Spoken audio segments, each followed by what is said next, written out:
মামনি পাকঘৰত আপোনালোকক স্বাগতম। মই আজি বনাম দৈৰে মাছৰ কালিয়া। তাৰ কাৰণে লৈছোঁ মই এয়া দৈ, 2 পিচ মাছ, পিঁয়াজ, জলকীয়া, নহৰু আৰু আদা। শুকান মছলাত লৈছোঁ মই এয়া কাশ্মীৰী মিৰ্চ 1.5 চামুচ, ধনিয়া গুড়ি 1 চামুচ, জিৰা গুড়ি 1 চামুচ, জলকীয়া গুড়ি প্ৰায় আধা চামুচ আৰু এয়া গৰম মছলা। এতিয়া এই মছলাখিনি মই এটা বাটিত দি পেলাই পানীৰ সৈতে গুলি থ'ম।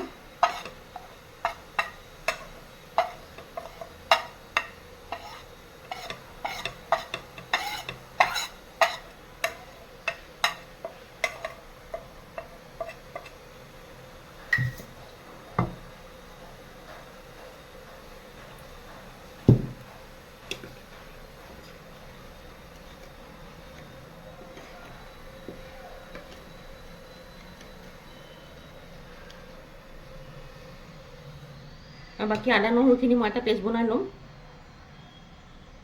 আদা নহৰুখিনি মই এটা মিক্সি জাৰত দি ল'লোঁ, লৈ পেলাই এটা পেষ্ট বনাই ল'ম। এয়া আদা নহৰুখিনি মই এটা পেষ্ট বনাই ল'লোঁ। ইফালে দৈখিনি এটা এনেকৈ ডাঙৰ বাটিত ল'লোঁ, লৈ পেলাই এখন চামুচৰ এখতে দৈখিনি একদম গুটি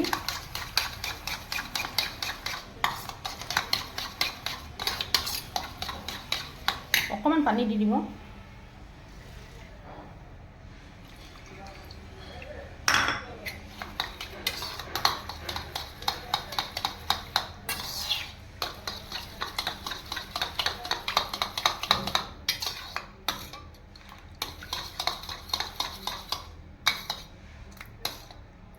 এয়া এনেকুৱা কৰি ল'ব। ইফালে এখন কেৰাহী পাতিলোঁ, কেৰাহীত তেল দিলোঁ, তেলখিনিও গৰম হ'ল, মই তাত মাছটো দি দিলোঁ।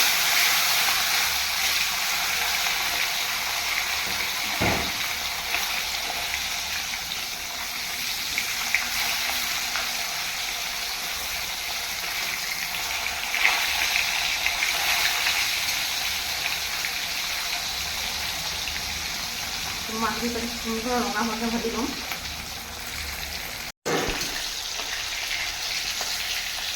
মাছখিনি প্ৰায় ভজা হৈ গৈছে, এতিয়া এইখিনি মই নমাই থ'ম।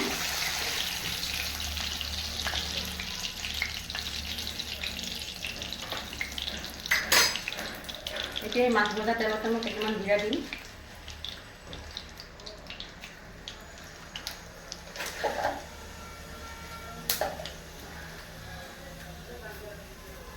তেজপাত, শুকান জলকীয়া,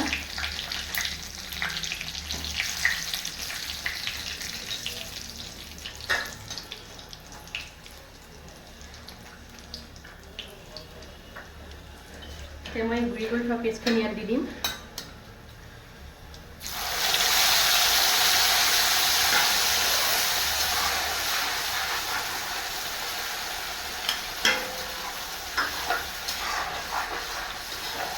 দি মই এইখিনি অকণমান ভালকৈ ভাজি ল'ম।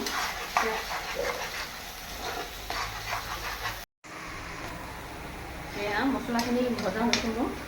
ইয়াত এতিয়া মই গুলি থোৱা সেইখিনি দি দিম।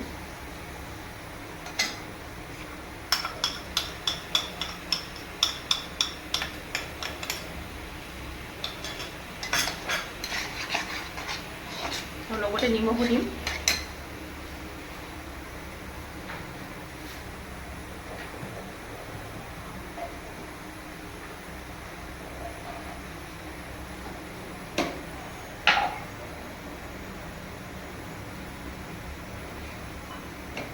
হালধি,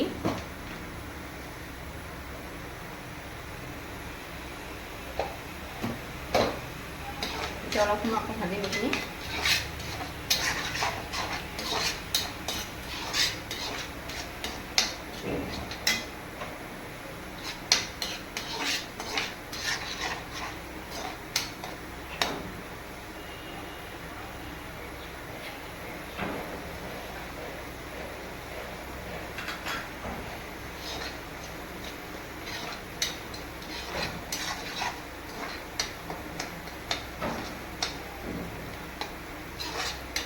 ইয়াত এই দৈখিনি দি দিম। দৈখিনি অলপ সময় এনেকৈ লৰাই থাকিব লাগিব।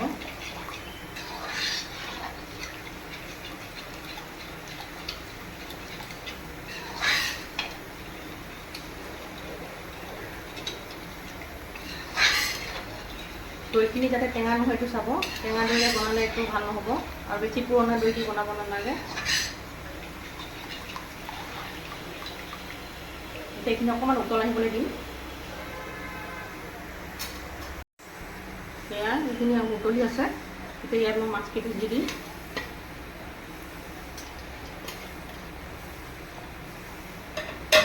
আৰু লগতে অকণমান চেনি দিম। এইখিনি অলপমান জ্বলা মিঠা নিচিনা হয় খাবলৈ। তাকো অলপমান উতলিবলৈ দিম।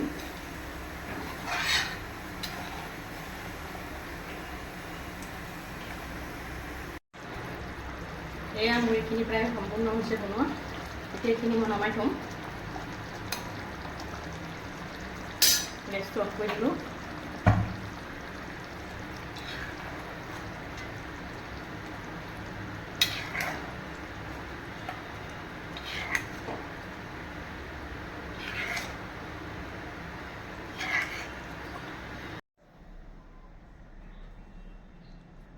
এয়া মাছৰ কালিয়া হৈ গ'ল মোৰ দৈৰে বনোৱা। এবাৰ আপোনালোকে বনাই চাব আৰু খাই চাব, খাবলৈ খুব টেষ্টি হয় এইটো। আৰু যদি ভাল লাগে তেতিয়াহ'লে লাইক কৰিব, কমেণ্ট কৰিব, আৰু এটা শ্বেয়াৰ কৰি দিব, ছাবস্ক্ৰাইব কৰিব লগতে।